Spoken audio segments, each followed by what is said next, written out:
Good morning everybody. The पाठशाला channel में आपका स्वागत।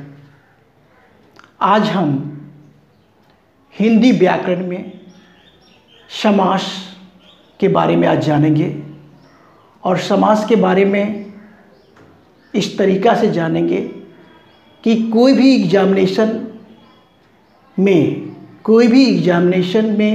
एग्जामिनेशन हॉल में समास से संबंधित कोई क्वेश्चन आए तो छूट न पाए, इस दृष्टिकोण से इस वीडियो में समास के बारे में बताया जाएगा।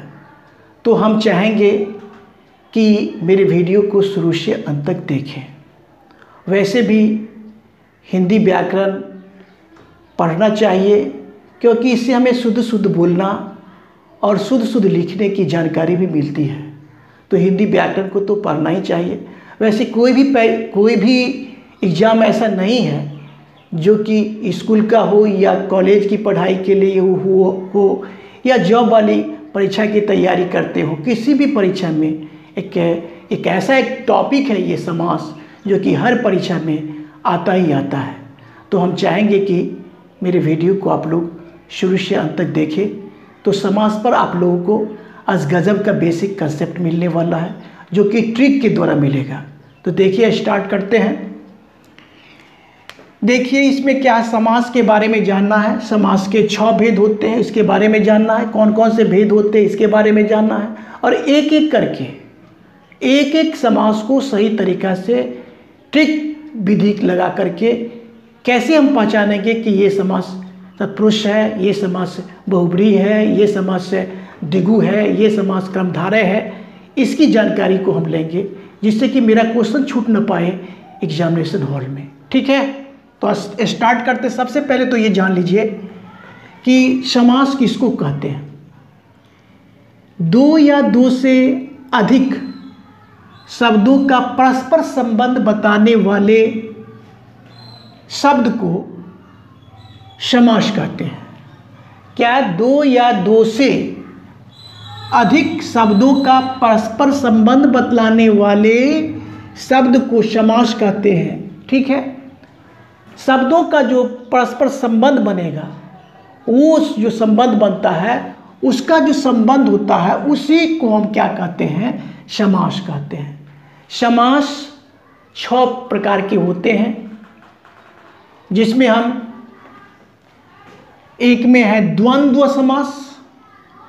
इस वीडियो में द्वंद्व समास, द्विगु समास और क्रमधारय समास के बारे में बिल्कुल बेसिक कंसेप्ट दिया जाएगा, ट्रिक के द्वारा बताया जाएगा। अगर आप शुरू से अंत तक वीडियो को देखते हैं तो हाँ, इतना हम ज़रूर कहना चाहेंगे कि अगर आप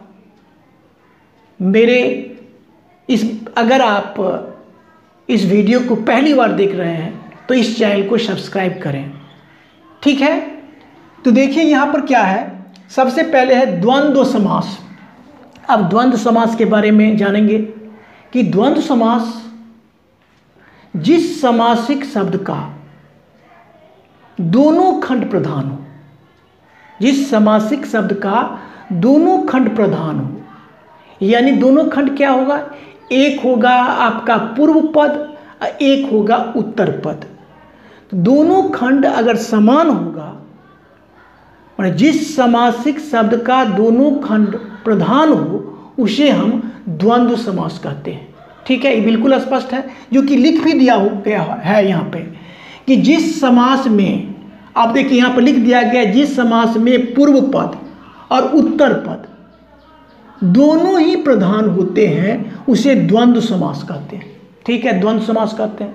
ऐसे भी कह सकते हैं जिस समासिक शब्द का दोनों खंड प्रधान हो उसे हम द्वंद्व समास कहते हैं। अब है द्वंद्व समास को पहचानना। एग्जामिनेशन में आपको उदाहरण दिया हुआ रहेगा और कहेगा कि कौन सा द्वंद्व समास का उदाहरण है, ये जानना जरूरी होता है। तो इसके लिए ट्रिक लिख दिया गया यहाँ पर। द्वंद्व समास में अधिकतम योजक चिन्ह, देखिए ये चिन्ह योजक चिन्ह का लोप होता है। योजक चिन्ह देखिए यहाँ पर राम सीता है, योजक चिन्ह लगा हुआ। भाई बहन, पाप पुण्य है ना, सुख दुख, योजक चिन्ह लगा हुआ। तो क्या करता है स्टूडेंट लोग, क्या करते हैं कि ज्यों ही योजक चिन्ह को देखते हैं तो क्या कर देते हैं कि द्वंद्व समास लिख देते हैं, लेकिन कभी कभी गलती भी होता है। हाँ, यहाँ पर बात है कि अधिकतम योजक, इसमें द्वंद्व समास में अधिकतम योजक चिन्ह का लोप होता है। ठीक है, अब देखिए ये तो बात हुआ, ट्रिक हुआ। द्वंद्व समास और द्वंद्व समास में और विभक्ति का लोप होता है, और विभक्ति का लोप होता है। और तीसरा जो ट्रिक दिया हुआ है, द्वंद्व समास तभी होगा जब आपस में शब्द क्या होंगे, विलोम होंगे। आपस में शब्द क्या होंगे, विलोम होंगे, या लिंग में परिवर्तन होगा तो ही होगा। जैसे में देखिए आप कैसे मिल सके, सीताराम, सीताराम लिंग में अंतर है, दोनों की प्रधानता है, पूर्व पद और उत्तर पद दोनों की प्रधानता है। राम की भी उतनी ही प्रधानता है जितनी सीता की है, तो क्या हो गया, राम सीता आपका द्वंद्व समास का एग्जाम्पल हो गया। फिर देखिए आप, भाई है और बहन है, योजक चिन्ह है ना, भाई बहन है, भाई बहन। अब देखिए भाई का उल्टा होगा बहन, ठीक है, ये क्या भाई का उल्टा हो ना, विलोम है ना, भाई बहन। पाप का देखिए, पाप पुण्य, पाप का विलोम क्या, पुण्य है। सुख का देखिए, सुख और दुख, सुख का विलोम क्या है दुख। उसके बाद दाल भात, दाल और भात दोनों की प्रधानता है। तो कहने का सेंस है कि योजक चिन्ह रहेगा, लेकिन अगर द्वंद्व समास पकड़ने का सबसे बड़ा ट्रिक जो है कि वो जो होगा कि दोनों खंड की प्रधानता तो होगी ही होगी। इसमें ये देखना है कि उसका लिंग अलग होना चाहिए या विलोम होना चाहिए, तो जल्दी से जल्दी आ जाता है। कभी कभी आपको दे देगा कि दिन दिन दिन है ना, दिन दिन, ये कौन सा समास, रात रात, रात और रात, ये कौन सा समास। तो आप अगर इसको द्वंद्व देते हैं तो आपका ये गलती हो जाता है, जो कि हम आगे बताएंगे। तो ये स्पष्ट हो गया, द्वंद्व समास स्पष्ट हो गया।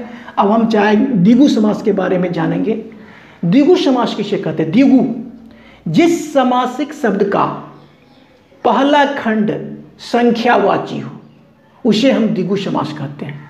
जिस समासिक शब्द का पहला खंड संख्यावाची हो, अब संख्यावाची हो बस स्पष्ट करेंगे, संख्यावाची हो, पहला खंड यानी उत्तर पूर्व पद संख्यावाची हो, उसे हम क्या कहते हैं? द्विगु समास कहते हैं, जो कि लिख भी दिया गया है।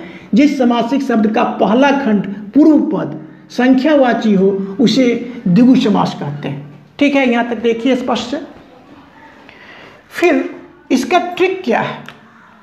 ट्रिक में दिया है कि द्विगु समास में संख्या की प्रधानता है, पहला खंड संख्यावाची होगा। देखिए यहाँ पर नवरत्न, देखिए नवरत्न, नौ, इसको विग्रह करेंगे, खंड करेंगे, 9 रत्नों का समूह, 9 संख्या की प्रधानता हो गया। सप्तदीप, 7 संख्या को डिनोट करता है। सप्तमंजिल, 7 मंजिलों का समूह, ये संख्या को, यानी क्या हो गया, ट्रिक में क्या मिला कि द्विगु समास में संख्या की प्रधानता होती है। और द्विगु समास का डिफिनेशन क्या करेंगे? जिस समासिक शब्द का पहला खंड संख्यावाची हो उसे हम द्विगु समास कहते हैं। जैसे में आपका नवरत्न हो गया, सप्तदीप हुआ, 7 मंजिल हुआ, इसका विग्रह है 9 रत्नों का समूह, नवरत्न। सप्तदीप, 7 दीपों का समूह है ना, 7 मंजिल, 7 मंजिलों का समूह। इसके अलावा ढेर सारा और एग्जाम्पल है, त्रिभुज हुआ, पंचभुज हुआ, चौराहा हुआ, पंचवटी हुआ, सब में क्या है? संख्या की प्रधानता होती है। तो ये क्या हो गया? आपका द्विगु समास हो गया। बिल्कुल स्पष्ट है। अब हम तीसरा क्रमधारय समास के बारे में जानेंगे, और ये समास भी बहुत ही, इस पर स्टूडेंट लोगों को प्रायः कंफ्यूज हो जाया करते हैं, तो स्पष्ट कर लें आज। क्रमधारय समास में क्या होता है? कर्मधारय समास में जिस समास में पूर्व पद विशेषण और उत्तर पद विशेष्य हो, क्रमधारय समास कहलाता है। क्या पूर्व पद विशेषण और उत्तर पद विशेष्य हो, क्रमधारय समास कहलाता है। ट्रिक में क्या मिला आपको कि विशेषता बताने वाले समास को क्रमधारय समास कहते हैं। ये बहुत बड़ी बात है। विशेषता बताने वाले शब्द को क्या कहते हैं? क्रमधारय समास कहते हैं। जैसे में देखिए यहाँ पर दिया है, आपको ट्रिक के द्वारा ज़्यादा समझेंगे। काली मिर्च, अब देखिए इसको खंड करिए, विग्रह कीजिए। काली है जो मिर्च, मिर्च कैसी? विशेषता बता दिया काली, तो इसीलिए क्रमधारय समास होगा, काली मिर्च। अब देखिए नील कमल, नील है जो कमल, कमल कैसा? तो नीला। फिर देखिए चंद्रमुखी, चंद्रमुखी में देखिए चंद्र के समान मुख वाली, मुख वाली, मुख कैसा? तो चंद्र के समान, विशेषता बताता है, तो इसीलिए ये कर्मधारय समास हो गया। कर्मधारय समास में क्या होगा? विशेषता बताने वाले शब्द को, विशेषता बताने वाले समास को कर्मधारय समास कहते हैं। जैसे काली मिर्च, नील कमल, चंद्रमुखी।